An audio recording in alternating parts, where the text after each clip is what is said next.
जिसको भगवान शिव अपने पास में रखे हैं, यह साधारण नहीं है। शिव मंदिर में जब आप कभी जाएं, शंकर भगवान की, कभी ऐसा मौका लगे कि आपको लगे कि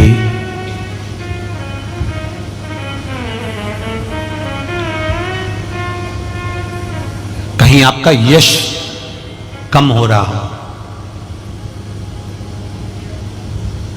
आप जानते हो कि मुझको यह काम करवाना है और यह काम आगे हो ही नहीं रहा है, यह फाइल आगे बढ़ ही नहीं रही,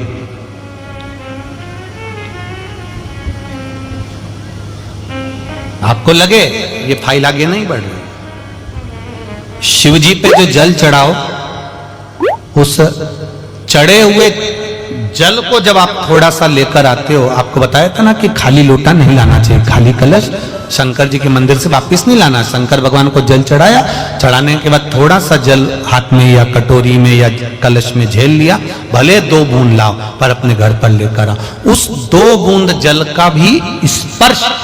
कलश के अंदर हाथ की 3 उंगलियां लगाकर अगर त्रिशूल पर टच कर कर मात्र आपने उस कलश के अंदर लगा दिया और वो जल भी आपने अपने घर पर छोड़ दिया, छींट दिया या उसका आचमन मात्र हो गया, तो व्यक्ति का यश बढ़ना अपने आप प्रारंभ हो जाता है, उसकी यश की प्राप्ति उसको होने लगती है, उसको यश की वृद्धि होने लगती, उसको यश की प्राप्ति होने लगती। त्रिशूल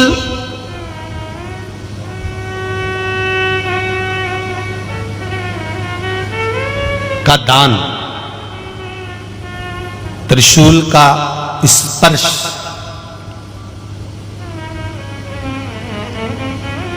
एक बहुत अच्छी बात कहना चाहेंगे,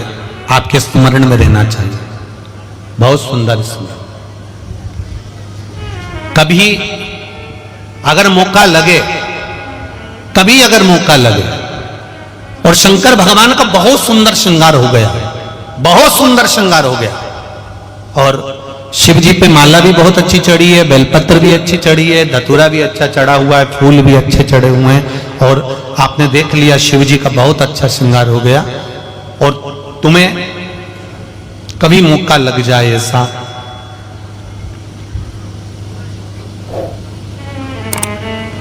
और तुम्हारे पास में एक अच्छी सुंदर सी माला हो पुष्प की, तो आप पुजारी जी को या पंडित जी को कह दो, या पंडित जी मान नहीं हो, शिव जी का अच्छा श्रृंगार हो गया हो, तो वो माला केवल त्रिशूल की, जो त्रिशूल है उस त्रिशूल पर ही उस माला को अगर आपने केवल टांगी दिया तो भी आप उन्नति की सीढ़ी पर आगे बढ़ना प्रारंभ कर देते। पर किस समय पर? जब भगवान का पूर्ण श्रृंगार हुआ, पूर्ण श्रृंगार शिव जी का हो गया और माला तुम्हारे हाथ में है और तुमने देखा भगवान का श्रृंगार हो गया। अब शिव जी पर अगर माला चढ़ाऊंगा और श्रृंगार गिर जाएगा तो उस माला को आप अपने यश प्राप्ति के लिए, अपने आनंद के लिए, अपनी उन्नति के लिए आप उसको त्रिशूल पर चढ़ा सकते। हम कई बार एक बात बहुत अच्छे से आपको वर्णन किए हैं कि कभी मौका लगे और आप किसी कंपटीशन एग्जाम में बैठ रहे हैं या एक ही जगह पर सर्विस करते करते बहुत समय हो गया और वहां पर उन्नति नहीं हो रही है, आपका प्रमोशन नहीं हो रहा, तब 7 बेलपत्र केवल त्रिशूल का, 3 जो त्रिशूल में 3 नोक होती है, पहले साइड की दोनों स्पर्श, फिर बीच का स्पर्श कर कर अपने हृदय की कामना कर कर अशोक सुंदरी वाली जगह पर मात्र चढ़ा देने पर भी व्यक्ति जिस जगह पर नौकरी कर रहा होता है उससे उसका प्रमोशन का चांस मिल जाता है और उसकी उन्नति की ओर अग्रसर है। त्रिशूल भगवान देवाधिदेव आनंद करने वाले महादेव के जो हाथ में आया है वो त्रिशूल कोई साधारण नहीं, स्वयं सूर्य नारायण की कला को काटकर बनाया, भास्कर देव की कला को काटकर। एक कलश जल, एक कलश जल का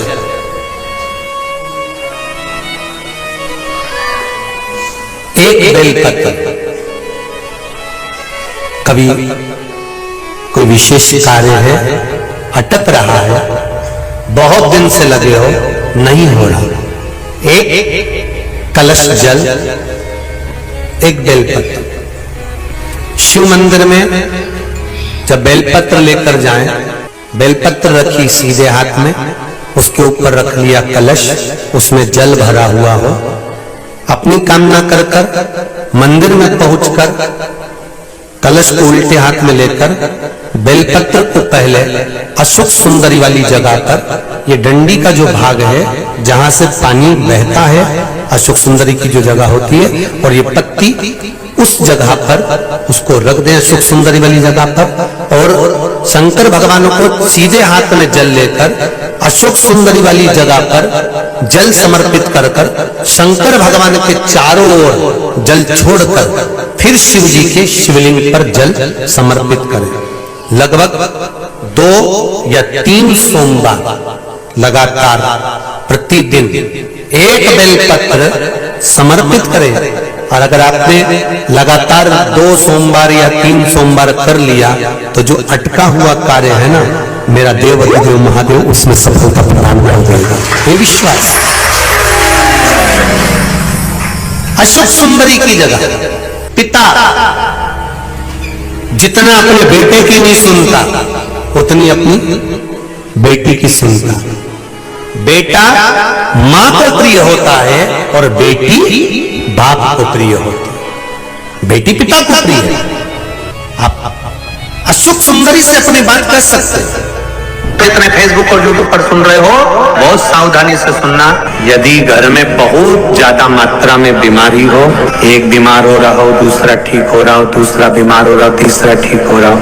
बहुत ज्यादा बीमारी अगर घर में पकड़ कर रखी हुई है तो प्रयास करिएगा।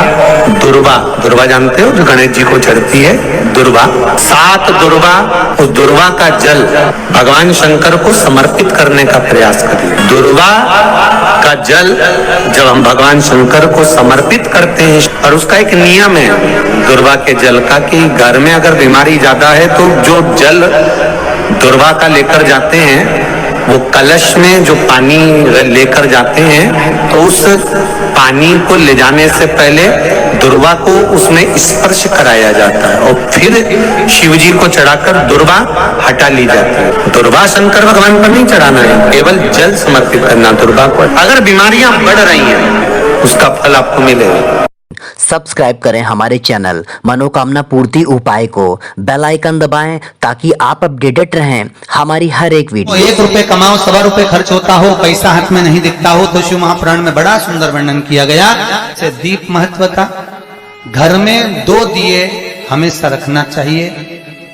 घी का दिया हो चाहे तेल का दिया। ज्यादा से ज्यादा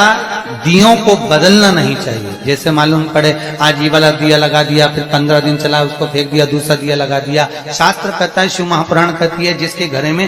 दिया एक लेता है और वही दिए में निरंतर बत्ती लगती रहती है, तो उसके घर में संपदा की वृद्धि होती रहती है। दिया ज्यादा नहीं लगता, संपदा की। बेलपत्री के पेड़ के नीचे सोमवार के दिन किसी ब्राह्मण को यदि या ब्राह्मण के बालक को खीर का भोजन करा दिया जाए, और यदि ये भी नहीं करा सके तो सोमवार के सोमवार शाम के समय अगर बेलपत्र के पेड़ के नीचे घी का दिया लगाकर आए, 5 सोमवार लगाकर आइए, अपने आप लक्ष्मी में बरकत बनना चालू हो जाती है, संपदा बढ़ना चालू हो जाती है। क्यों? रुद्राक्ष का वृक्ष भगवान शंकर के नयन अश्रु से बना है, और बेलपत्री का वृक्ष माता पार्वती के नयन अश्रु से। इसलिए बेलपत्री के पेड़ के नीचे शाम को दिया लगाने से लक्ष्मी की प्राप्ति होती है। व्यापार नहीं चलता तो लक्ष्मी आती है, कहीं पैसा डूब गया तो लक्ष्मी प्राप्त होती है। हजारों लाखों गुना पुण्य बेलपत्री के पेड़ के नीचे की मिट्टी का शिवलिंग बनाकर पूजन करने से प्राप्त हो जाता है। हजारों लाखों गुना पुण्य। जिस लड़का लड़की का विवाह नहीं होता, बेलपत्री के पेड़ के नीचे शिवलिंग का निर्माण कर कर, उसका पूजन कर कर, आराधना कर कर, घी का दिया लगाकर शंकर भगवान के शिवलिंग का विसर्जन शाम के समय करे। एक घी का दिया मंदिर से विसर्जन के बाद आकर फिर बेलपत्री के पेड़ के नीचे लगाए, और बेलपत्री के पेड़ के नीचे लगाकर 7 परिक्रमा बेलपत्री के पेड़ की कर ले। झोली पसार कर प्रणाम करके बेलपत्री के पेड़ के नीचे की मिट्टी को सिर पर लगा ले और चले जाए, 3 से 4 महीने के अंदर उसका विवाह पक्का हो जाता है महाराज। ये साधारण नहीं है। लक्ष्मी तू इसके नीचे निवास है, इस बेलपत्र के नीचे तेरा निवास है, तू यहां रहे। पहले भी कथाओं में करा है, कैसी भी रोग हो, कैसी भी बीमारी हो, बस निवेदन इतना है, अगर ज्यादा बीमारी घेर कर रखी है, 1 लोटा पानी, कलश में जल, थोड़ा दूध, और जो व्यक्ति बीमार है उसका वस्त्र उस लोटे को छूला, एक बेलपत्र उसमें पटक दो, और शंकर भगवान पर, शिवलिंग पर, कोई भी शिवलिंग जो मंदिर में हो, चाहे वो गुप्तेश्वर शिवलिंग हो, कुबेरेश्वर हो, महेश्वर हो, बटकेश्वर हो, पिपलेश्वर हो, नर्मदेश्वर हो, सोमेश्वर हो, नागेश्वर हो, धनेश्वर हो, हरीश्वर हो, कोई भी शिवलिंग जो आपके नजदीक में हो, जो मंदिर आपके पास में है, 1 लोटा पानी ले जाकर जो बीमार है उसके नाम से नाम और गोत्र बोलकर शंकर को समर्पित कर दो। महाराज मुझे पूर्ण विश्वास है मेरे शिव पर आराम लग जाएगा, लगभग आधा घंटा, 1 घंटा, 2 घंटे। दोस्तों वीडियो को लाइक और चैनल को सब्सक्राइब करके जरूर जाइएगा आगे भी ऐसी ही मनोकामना पूर्ति उपायों के लिए।